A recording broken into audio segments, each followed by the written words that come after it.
Welcome to the Mystic-Skeptic radio show and podcast, the program in which we ask the tough questions and explore different alternatives to today's pressing issues, theories, or enigmas. Our show is devoted to the exploration of all things mystical, philosophical, scientific, political, conspiratorial, and cosmic. Join us in an exploration of the Mystic-Skeptic mind space. Welcome to the Mystic and the Skeptic, and this week's show, our guest is Jose Figueroa. He is an elementary school teacher, and he will be telling us about his experience starting classes this fall virtually due to the pandemic. Since we're the epicenter of the virus and that is the number one place that has the virus, shouldn't we be extra cautious? I don't have a problem with anybody being extra cautious. I think that you have to make a choice for yourself and your family, especially if you have a family, especially if you're going to interact with people who are maybe susceptible to this. They're in a high risk group, right? And so I totally understand that. So, and me as a teacher, if I was, back on campus and I was trying to interact with my students, I'd be more careful than I've probably ever been with things like that. Just even in my personal life. So I think you have to make your choice. And so if you say, 30 days is better for me, you never know. But I think that's a choice. I think obviously I have a problem with the people who are on the side of, that's the word erring is correct, but who are not cautious at all, or who are constantly taking chances. That's not to say that I myself probably, I could be even more cautious. I don't know. But I keep thinking about how long it's been since, I hugged a person, or I've seen many of my musician friends. I saw musician friends that I used to see almost weekly with her band last week, about a week ago, for the first time in many months, it seems like. And certainly before Corona started. And I gave her a hug. It's like, I got to give somebody a hug. And I thought about that. When was the last time I hugged somebody? So I think that, so that's not being cautious, right? We both were wearing masks, right? And after that, we were social distance, and everybody was wearing, it was a restaurant. So, but I was wearing a mask, and then before,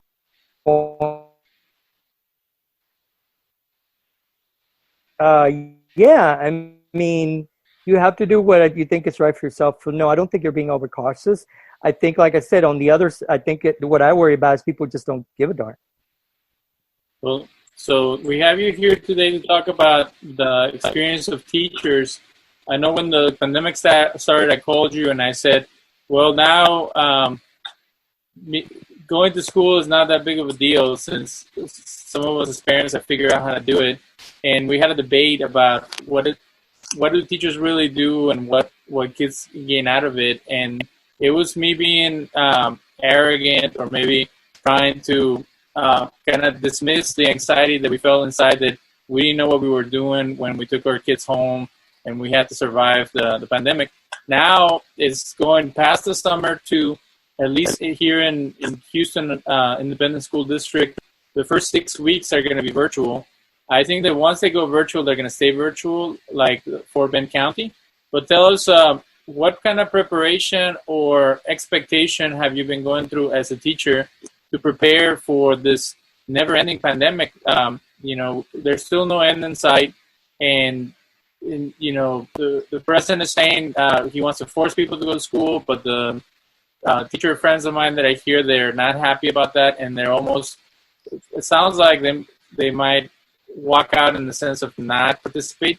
So what has it been like for you hearing the developments in the last month about what's going to happen? Well, thank you for letting me set myself up a little bit here, a little better. I think that, just to, if people haven't heard, just to go over basically what's going on with HISD, which is, about 225,000 students. It's last time I checked, it's like the 6th largest school district in the nation. They were also surrounded by other pretty very large school districts. Cy-Fair is up there pretty high in the nation. It's a really huge school district.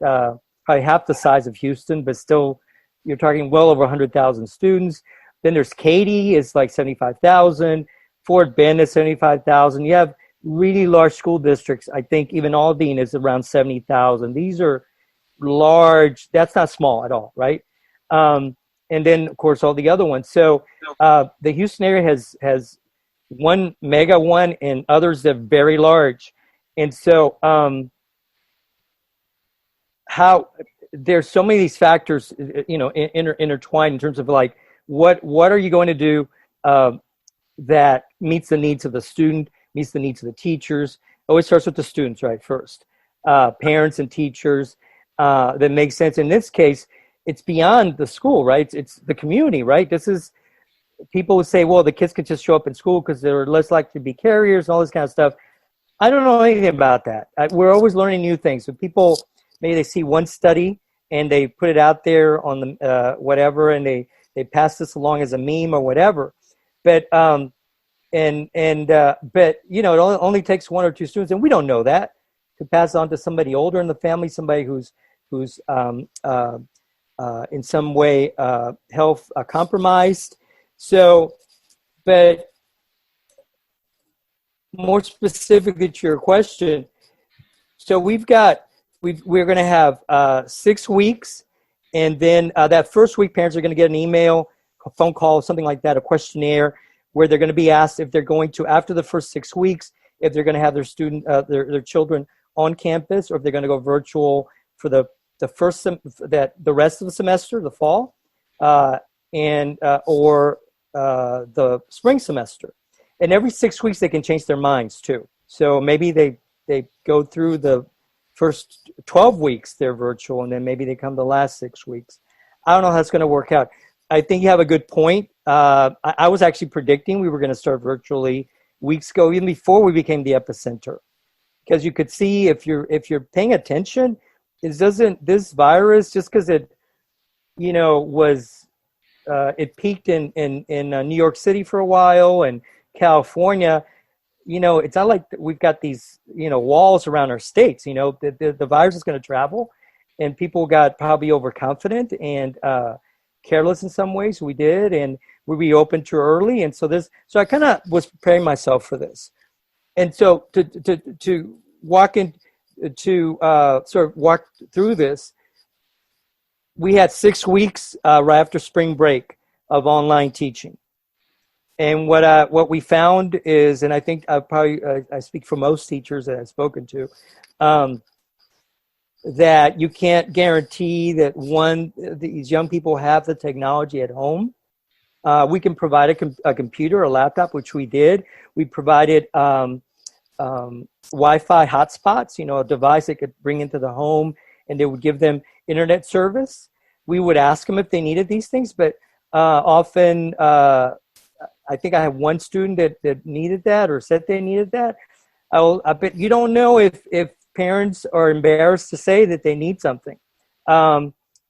Kids, we're talking about 2, 3, 4 young kids using whatever technology they have. So some are using a phone, some are using a laptop, some are still using desktop computers, and so the situation was one where, so we start with technology not being accessible for these young people. The software, nobody was trained on the software. We weren't trained on it. We used Microsoft Teams, which was modified. I was told it's meant, for office use, for meetings and so forth.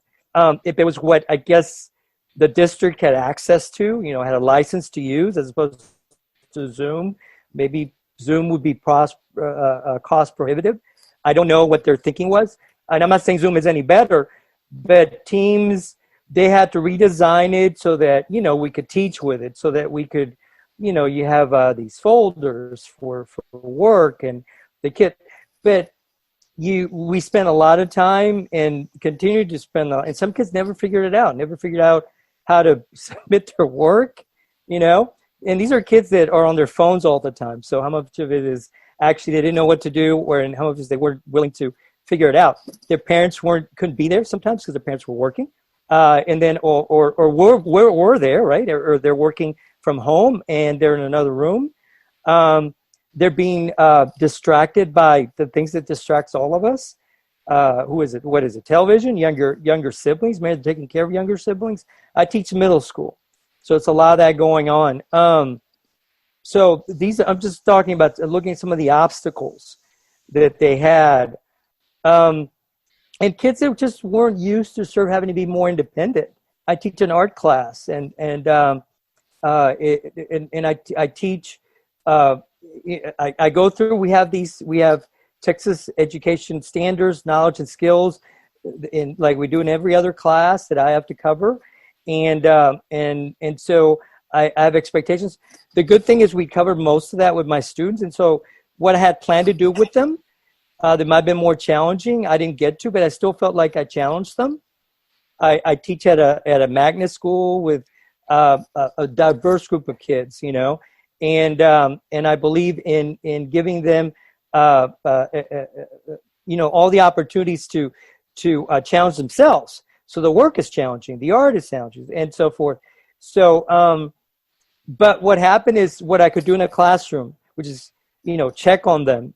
Make sure that they're working, that they're understanding, checking for understanding, following up, giving them feedback, you know, immediately. I couldn't do any of that. I gave them an assignment. I had videos I created, lessons, because we couldn't guarantee the kid would be there. It wasn't like a formal time. I did have a formal time where the kids would meet with me, but we couldn't guarantee the kids would be there. So I created videos where the kids could see my lessons still, and other materials and PowerPoints and demonstrations and skills, but it's just not the same as the classroom. So what I'm saying is, I think a lot of this still hasn't been ironed. It hasn't been ironed out. We haven't figured out how best to meet the needs of these kids virtually. So what I'm going to work on now that I know what's going to happen, is I'm going to look at what I did well and what I didn't do well, and try to approach it in a way where if I was a young person, I didn't know, and I'm going to have, it always goes back, I'm going to have a bunch of students, I have to assume they never had art before. And I think it's the same with other teachers. You know, they've never had these concepts in this math class, or this reading class, or this English class. And now my assumption is kids are going to come. It's going to be like a regular school day, right? And so they're going to go to first period, and maybe they have me for first period, and then it's online, right? And then they leave my virtual classroom and they go to second period, wherever that is. And but I'm going to have to figure out how to put myself in my students' shoes, and have to really reinvent the way I teach, because I teach I know how to teach in person. I don't know if I'm quite figured out how to teach virtually. So, but the district was kind of slow to make their decision, and other districts were quick to say, well, we're going to do it virtually because that's the safest way. So do you think they were hesitating because of the concerns that has been coming out from the right-wing party that is in power, that if you don't have a place for kids to go, how is it that people are going to be able to work? And then you have issues of we're paying taxes, so the salaries of the staff, you know, you don't have, you have administrators, but not as many. You don't have lunch ladies. You don't have all the stuff. So that their budget is going to get messed up if we only do it virtually. Well, yeah, you can't deny that there's politics involved and that there's pressure, especially with a district the size as Houston's district. I know that some much smaller districts, like a district I should teach in, I spoke to a teacher about this. He's still there. And in their district, I think they're doing the first 3 weeks online, and then they're going on campus, or at least that's the plan right now. And there and anywhere else where this is going on, I think it has to do with, yes, how are tax dollars going to be affected? I think there's national threats, not that necessarily the president has direct um, uh, access to pulling the funding, the educational funding that we've heard, but he's done all kinds of things before, and he's gotten away with it. So who knows how he could influence things? But I think there's probably some of that coming from administration. But I think the larger the organization, and we're looking at, in this case, HISD, I think the slower, I think the wheels moves more slowly. And so, you look at a district like, maybe say, Fort Bend or Katy, I guess, and I'm going to make, maybe it's an unfair assumption. I believe that maybe they're more homogenous districts. No, not maybe not Fort Bend. It may be Katy, in terms of income level, maybe at least, right? And you look at HISD, it is an urban district, right? And so it's a mix of people of all ranges of, groups, ethnic groups, and socioeconomic groups, and political groups. And so there's plenty of people that maybe probably think that maybe the district is being too cautious, and they want the kids on campus. I don't know who those people are. I'm just extrapolating. So I think Dr. Lathan, who is the superintendent for HISD, in the board. People, I think they make those considerations, fair or not. And I think I'm not. It's hard for me to put myself in their shoes, but I think they have a lot of factors to consider. But I think this initial plan, and it may change. It may change because of wherever this goes, in which direction this virus goes, or other factors. I don't know what the other factors are. Heck, who knew this was coming, right? Until it came in January, or we first heard about it in January. But up until I think that I think it's a good plan. It's a good hybrid. I think it gives the district and parents and students some time to get through this tough time. These initial, because we're still spiking, right? And that's one reason start of school was pushed back a couple of weeks. So that's another consideration. It's what it's politics. It's I do think, and I've worked in three different school districts. I think I will tell you, teachers, administrators, I think I would say almost to a person, they do put the kids' interests, their health. Truly, we believe in that. We really do believe that, and I think the administrators, I think they had a lot to deal with and consider with this.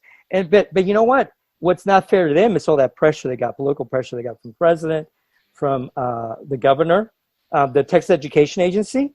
I mean, that's the biggest thing. They announced weeks ago, if not a month ago, that we were supposed to go back on campus, right? And so that kind of pressure, that's where your funding comes from, and property taxes. So, they and HISD, of course, it's been in the news.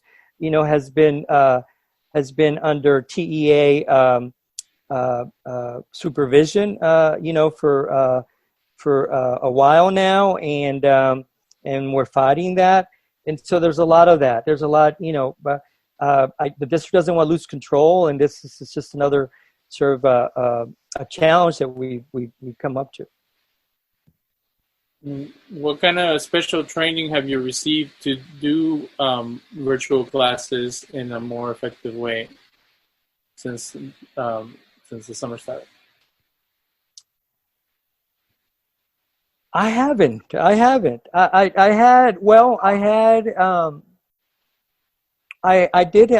did take one. It was optional. There was early on. Right, I think it was that week. Right after spring break, they offered something where they introduced some of the resources that are online. So there are HISD online resources for students, um, and some teachers use them.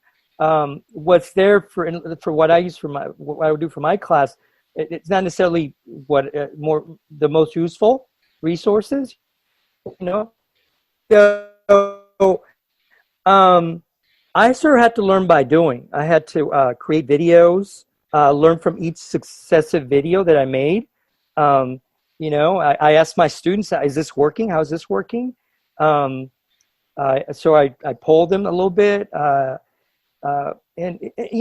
it's everybody was in some ways again in the same boat. In some ways, that's to say, uh, faculty, administration, students, parents. We didn't know what to expect, and you're also dealing with your own personal uncertainties, right? And I don't have kids. I'm not married, but when you look at all these parents, they're dealing at the beginning of this. They're dealing with, and they're still dealing with the uncertainty about job and housing and again where maybe there's food insecurity, whatever it is. So all these things that they're worried about, of course, the technological issues I mentioned earlier. So so I think everybody was quite patient. I think parents were patient. I think my students were patient. I was patient with my students and vice versa. So but I think what's happening now, one, that last semester, those last 6 weeks, the last semester, those did not count in HISD. Because again, we want to penalize students if they had difficulty accessing the material, or if online learning just wasn't their cup of tea, and so on and so forth, whatever the issues were going on at home, they have no real control of. So what was decided is those grades didn't count, or if they would count only if it would bring their grade up. If it brought their grade down, it was not counted into the average for that semester. So, but this time it's going to count. So expectations are different, and I think So I have higher expectations for myself. That is to say, I need to get myself up to speed with technology, more technology. It's going to be basically the same tools, but how do I apply those tools? And so, I know we didn't have any formal training. We didn't have time. It's like we had spring break, and right during spring break, we were told this was going to happen. Then we came back to school about a week later. During that time, there were some optional stuff offered, which didn't actually tell you, oh, this is the best way that students learn online, any of that. We didn't get any of that. And so we have had surveys. We had surveys over the summer about what needs we have. I'm believing that we're going to get some of that training. When we go back, teachers go back, HISD teachers at least go back on August 24th, we're going to get virtual training on some tools maybe. I don't know, we're still going to use Microsoft Teams as the way to conduct classrooms and grading and so forth. We got new software for report cards and grading, by the way. We had to learn that. That was already coming. That had nothing to do with this. So there's a lot. Man, you're just making me think about everything I have to learn. And so but I think that there were teachers. So I'm good at making videos. Okay, I'm good at using technology, but I don't use it for teaching. So I may be good with the tools, right? But I've never applied them in this way. But teachers were helping other teachers. We were helping each other out, and people were telling me, "Oh, you got to check out this app. It's online. You can use this. You can use that." I'm telling you, a lot of this stuff has been available before, but we can only do so much in a classroom, or we can only use so much. It can use so many tools, I should say, at any one time, right? It's like, or learn a new tool, right? You kind of learn something now, and maybe you apply it in little bits in this year, and then so forth. But and then next year you get a little better at it, and then you apply it even more. As a teacher, I'm always learning, and this is just I kind of like this part. I love. I'm a lifelong learner, so maybe this is maybe this is for me. This is not virtual teaching. No, definitely not that. I want to be in the classroom with my students. Then definitely, maybe this will make me a better teacher in some ways. It will make me. It definitely. Oh my gosh, I'm not photogenic, and I got sick of seeing myself in those videos. And I would make. I told my students this.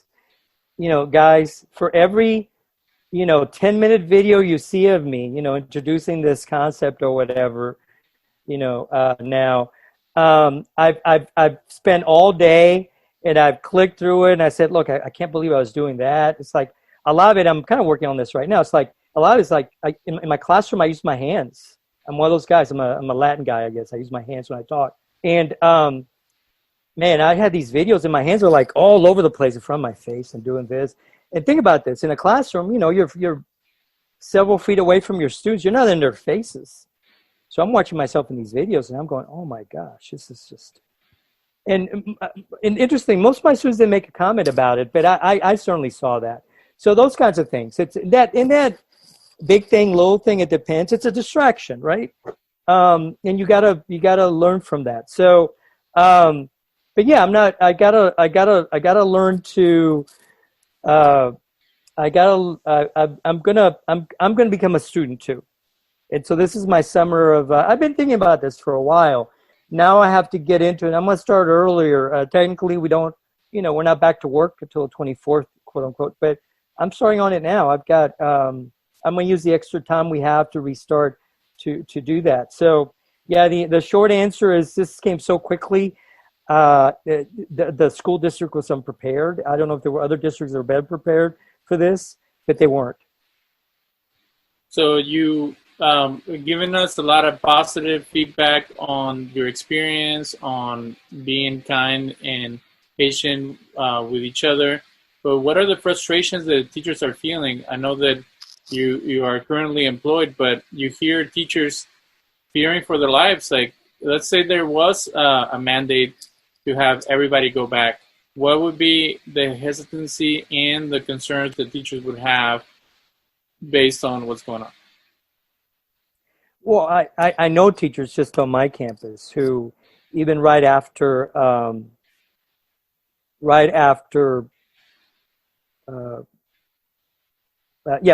soon as this started, right, that we had opportunities to go back on campus because we needed to, clean up our rooms, because basically we ran out of our rooms. We went to spring break and we thought, although I had a feeling, a lot of us had a feeling something was going to happen. It was a Thursday. Spring break was going to start the next Monday, and then that we get home and around 5 o'clock we get a robocall and an email and all this kind of stuff, and I guess, and then there's it's on the news or whatever, and school is canceled tomorrow, and we'll have a good spring break, and so. It's like you had to run out of your home right in the middle of the night because there was a storm coming and everything's left, so weeks later I go back to my room and it's like it's frozen in time with the date, March 11th, I think it was, when I left, or something like that, where I left the classroom. And so everything was in the same place and I had to get some personal belongings. But there were other teachers who respectfully refused to go back on campus, even though it was going to be very controlled. There was only supposed to be like 10 or less of us on campus. There was administration and then the teachers. So we had a certain set time and we had like an hour to get in and out. So each person, a group of teachers, in your department, whatever, let's say English department, math department. So a group of teachers would go in within this time that was assigned to them. So I went for an assigned time, but teachers were saying, I don't even want to deal with 10 other people. I don't feel comfortable. And they were older teachers or teachers. One of them, had a personal family situation where they had experienced it, and they had to be quarantined. And they had gone through that. And not that they felt that they weren't, that they were still contagious or something. They just didn't feel comfortable going back in a situation. They knew what to expect, right? They knew what it's like. There's so many people out there. I don't know. I haven't been tested because I haven't had any symptoms, and I know that testing is hard to get out there. I want people that need it to get it right. People who are going into, who are feeling bad, who are feeling sick, who have family members and so forth that they're concerned about. So I'm not gonna, go and use up those resources right now. And thank goodness, knock on wood, I've been healthy. And I think that's so. Anyway, yeah, there were teachers who then were thinking that way. I would think there's probably even teachers who would say, you know what, if they have an option, I don't know if they have an option. I don't know if I can teach online, because it doesn't feel natural. It doesn't feel, I don't, it doesn't feel the same, I don't know if we've got the hang of it. And I don't think it's not a substitute for actual classroom. So I think we're that creatures. I think even in today's society with technology, I think we're creatures of social creatures, right? And so your kids, you've got two kids, two girls, or my friends who have kids in middle school and high school. They want to be with their friends, right? They want to be with that cafeteria lady who's so friendly. I mean, I'm thinking about the cafeteria lady who I'd love that, and she actually retired. I didn't know, my favorite cafeteria lady ever. So that kind of thing, that environment, it's community, right? It's one of your first communities, right? We talk about community, and then you go from that community. There's a community of your neighborhood and your town and your city, but you go down to the school level and that campus, and then you move from middle school to high school, and from high school to college, maybe. So that sense of community, your church is a community, all these things. It's a microcosm in all those relationships. And so there's so much other learning that happens on campus beyond what's in the books, right? With these young people that they're gonna lose out on, right? If they're just at home with their siblings.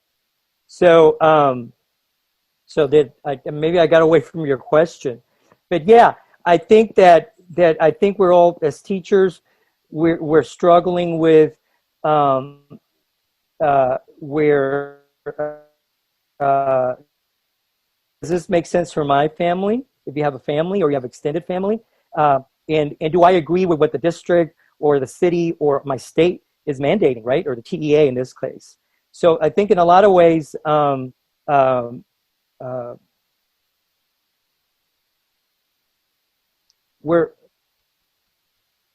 we all hesitate. I hesitate and I think about it, right? I think about if I go out tonight, I need to be careful, right? Or the people that I associate with, hopefully I know them, right? And I know them, and there's so much to think about. So to answer your question, I think that there's definitely some hesitation in terms of faculty, administrators. I don't know how many people are going to retire because of this. And then the last part, yes, you want to keep your job. And so they changed our contracts. So they never had to deal with this before. And so they put a line in. Our contracts came to us later than usual for the year. And they have a line now about furloughing, a couple of lines at least, in our contracts on the very first page. And so, and I think even, and I kind of read it, but I think they even have an out that they could furlough us without pay. So, which could be something that they want to have as a situation, right? Everything locks down. There's no local funding or state funding. They're worried about that. And they say, well, you know what? We can save millions for the next 30 days. And maybe these teachers can go on unemployment. So yeah, we worry about our jobs. And so I want to do the best job I can always. But I think there's probably teachers who are going to go, this works for a lot of teachers to do it this way, because yes, if you're uncomfortable with going back on campus, this probably keeps the teacher employed for now, right? Or a teacher on your campus for now that might have otherwise said, hey, I'm not coming in. There's no way I'm coming in. I've got an older relative that lives with me, or a person with with pre-existing conditions, with health conditions that would make them likely to become very ill if I brought something home.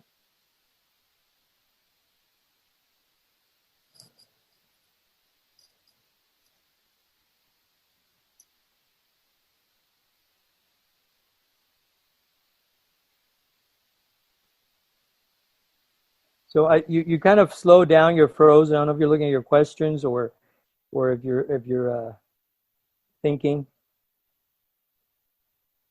Okay, I can't hear you now. I don't have any audio here. Um, I'm not muted. Can you hear me? All right. Okay, now I'm here. Sorry. Okay. All right. Go ahead. I'm sorry, sir. So, have you heard of the Tucker Carlson comment? My brother tells me that they just said that Fox News is all almost like a parody of the news, that it's all commentary, that you shouldn't take them seriously. But in the very popular Tucker Carlson show, he said they should send minority kids first and see if they get sick, and then they'll send white kids. Are you afraid of some social Darwinian experiments for the sake of figuring out if we are going to survive this virus happening? And how do you feel if let's say that we do go to that plan that it was going to be half virtual, half in-house learning? How do you stay socially distanced and safe enough to be able to do it properly? To me, the virtual scenario sounds way more risk-free than trying it to do regular school until we figure out how can we handle this virus.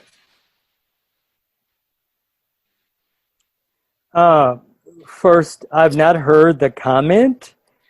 It sounds. I am familiar with Tucker Carlson. I've been, I'm a very media literate guy, and I do follow. I read mostly. I try to get my news first from authoritative articles and real journalism. So I read, and then I'll watch some mainstream media. And by the way, they're all mainstream media. If you're a multi-billion-dollar multinational corporation, it's CNN or Fox News or ABC or Al Jazeera or RT, whatever it is, you're mainstream. Okay, so they create this Fox News, and then there's the mainstream. No, it's all the same, in the sense that they're all corporate owned, and there's always a point of view because they're created by people, but some networks and certain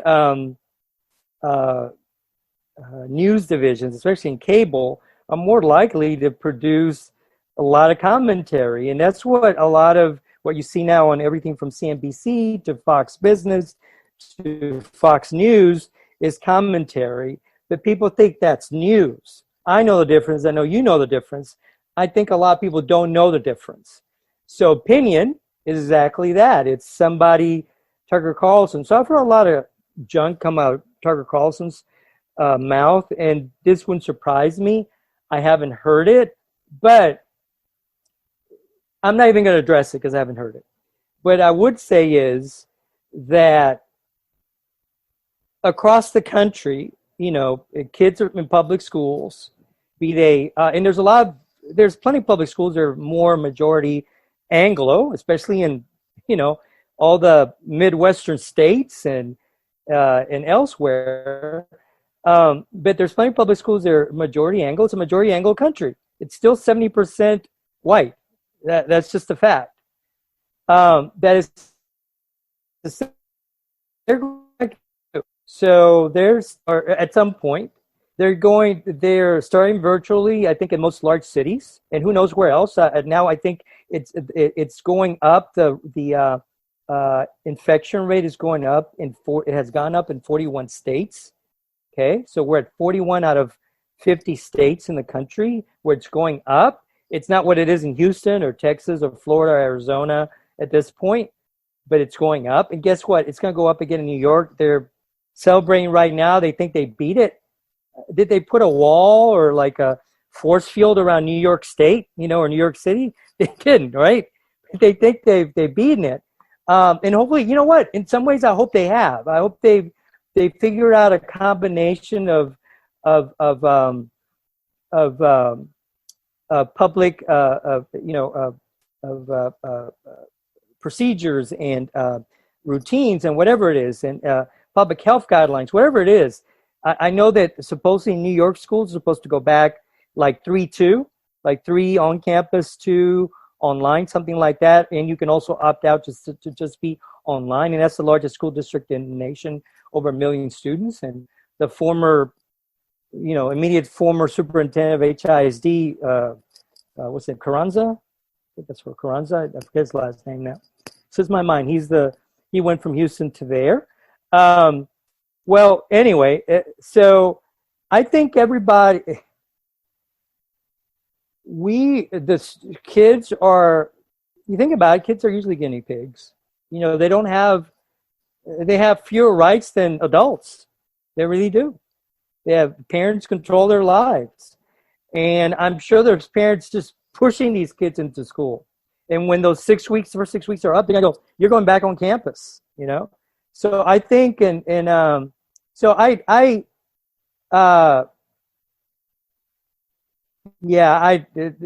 this only it came up because of the comment. I think that they're all guinea pigs. All the kids are guinea pigs in some way, and I've heard it that way, not by the school district, but by politicians, right? It's the way that the education secretary Betsy DeVos has been speaking for the last week or so about. She's so indifferent. She has no educational background other than her family. They're billionaires. Owns these for-profit charter school systems and all that. They make money from education. Also, I think they invest a lot in for-profit schools and colleges and online and all this kind of stuff. And she's big on online, by the way. And now that's the whole thing. Her hypocrisy right now with Betsy DeVos. She's dissing online education, her and the president, because they're trying to push just to make it appear that we're gone past the crisis. It's all political. It's nothing to do with the health, the conditions, the pandemic having in any way being abated or getting close to reaching a plateau in any of these states. They just want it to look better for the sake of the election coming up. And so that's what they're trying to put. Because some parents are going to say, oh, well, my kids are back in school. Well, it must be safe. So anyway, Betsy DeVos is dissing online education when she invests in multiple corporations that have things like the University of Phoenix kind of stuff, those kinds of schools. So and private schools, and she wants more funding to go to kids toward paying for private education, which is going to only it's just like private education and funding private education through taxpayer dollars. Same thing with the privately owned prisons. It's like we need more prisons, more privately owned prisons, and then we're going to pay for them and we need to arrest more people of color and more poor people, because it's a socioeconomic thing more than anything. It's who ends up being, ends up in jail, being convicted of a crime, and so forth, or getting the maximum amount of time in jail or prison. It's those people. So I know I get off on a tangent, but it's about privatization. They want school districts. Ideally, HISD would become privatized. All these large Dallas school districts, New York, they'd be run by corporations. They'd make trillions of dollars from taxpayers. We still would pay for it. It still would come through, property taxes, but it would go back into the pockets of billionaires. So anyway, I think that's more. Anyway, so I don't think that I don't know if I missed any part of your question, please help me. But that's what I feel. It turns out that Tucker Carlson was misinterpreting an article in the Seattle Times last week that said that since minority populations don't have as much access to the internet, that they were going to prioritize serving them at the schools. So then he took that to mean that they were going to make sure that the white kids didn't go to school and that they stayed home. And then he started a conspiracy that it was the unions and some other groups trying to keep people from being outside. And again, it's just very easy to attack, to demonize, to create constructs that don't fit reality to push an agenda. So now it's like, it's your constitutional right to be able to go to school. He even went back in time where kids used to work and then they forced them to go to school and all that.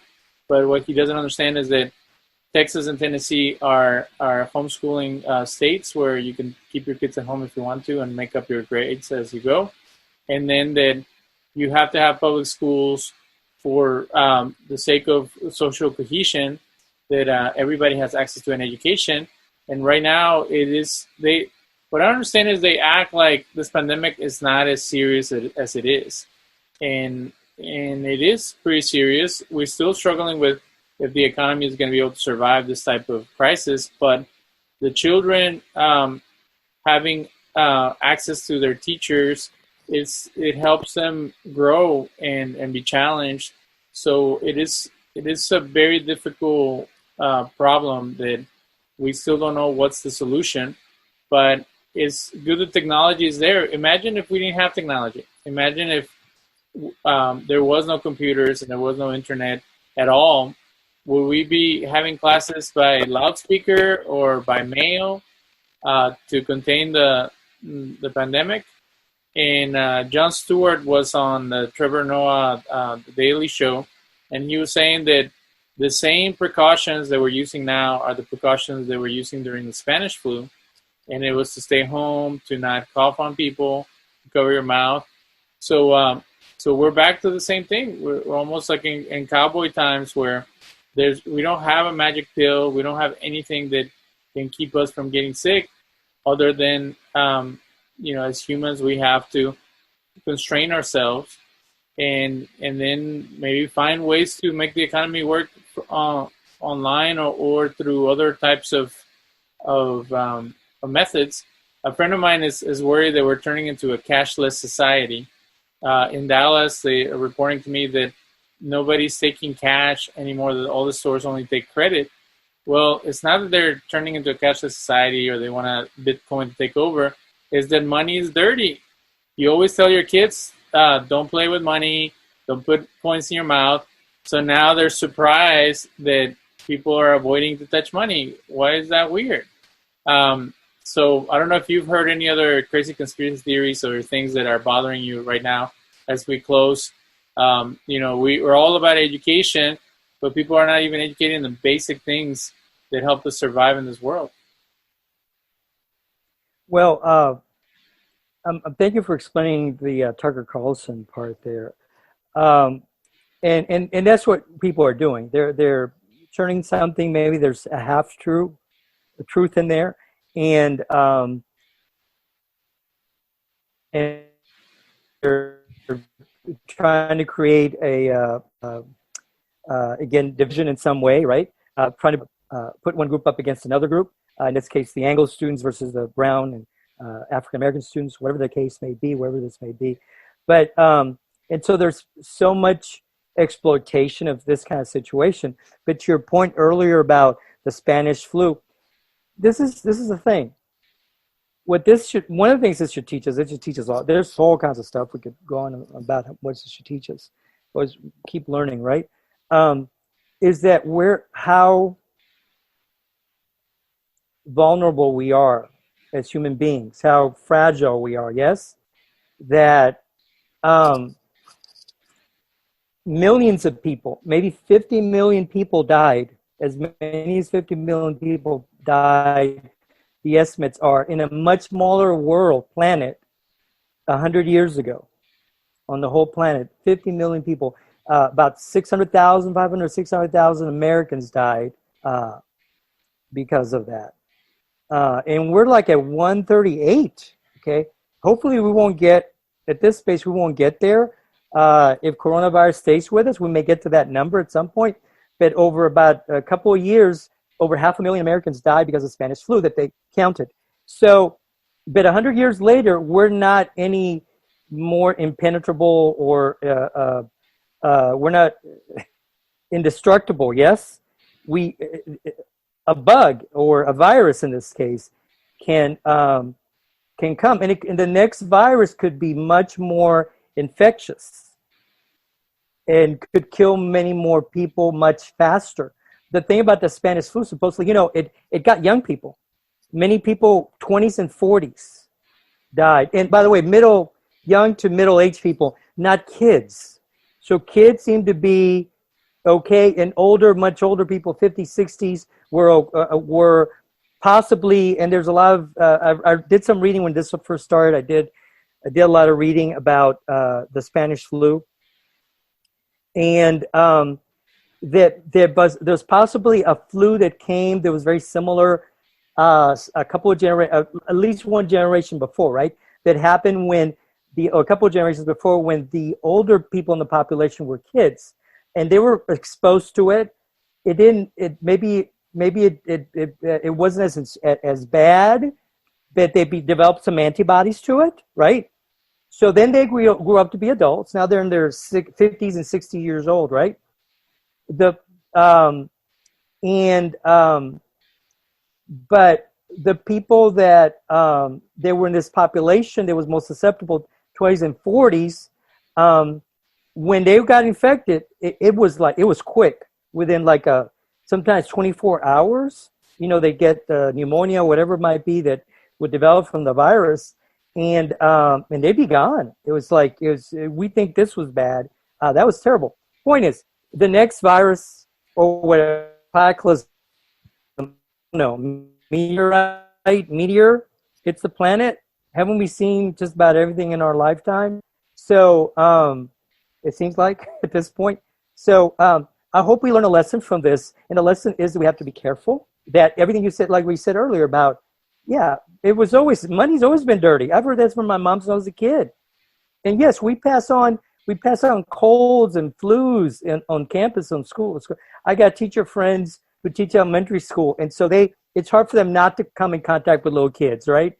A lot of times you have to touch them or help them or pick them up or touch the surfaces they touched. I don't get close to my students necessarily like that, and so they get sick all the time. Some teachers get more sick than others. They're always getting colds, not necessarily the flu, but they're getting colds all the time because they're in that situation where they're always catching something over and over again. And so, it's a dirty world out there.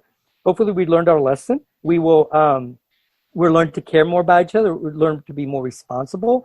It's not about me. It's about, I wear a mask so that you don't get whatever I may have. And you wear a mask so I don't get what you have. And it's a beautiful thought. Okay, well, we're going to leave it there. Thank you, Jose, again for joining us and for giving us your perspective as a teacher. And we've been talking about the first responders, the heroes. I think teachers are the true heroes in this situation because they've supported the children and the parents to try to keep the kids engaged. A lot of homeschooling people that I come across, they act like all the kids need is their families. All the kids need is an environment where they can grow. And if that is provided through school or through other activities or different types of educational opportunities, that's what we're all, we all have different philosophies, different ways that we want to achieve that, but that doesn't mean that there's no value in what other people are doing. So we want to thank our administrators, our principals, our teachers, professors, and everybody that is pushing the next generation forward and giving them wisdom and knowledge that they can use to help make the world a better place. In the last show, we were talking about the anti-intellectualism in a lot of areas of our society. I think that a robust educational system helps to stop that and to help people make better decisions. So thank you for the work that you're doing. Thank you for having me, David. Appreciate it. Thank you for listening. We will be back next week with another episode of The Mystic and the Skeptic.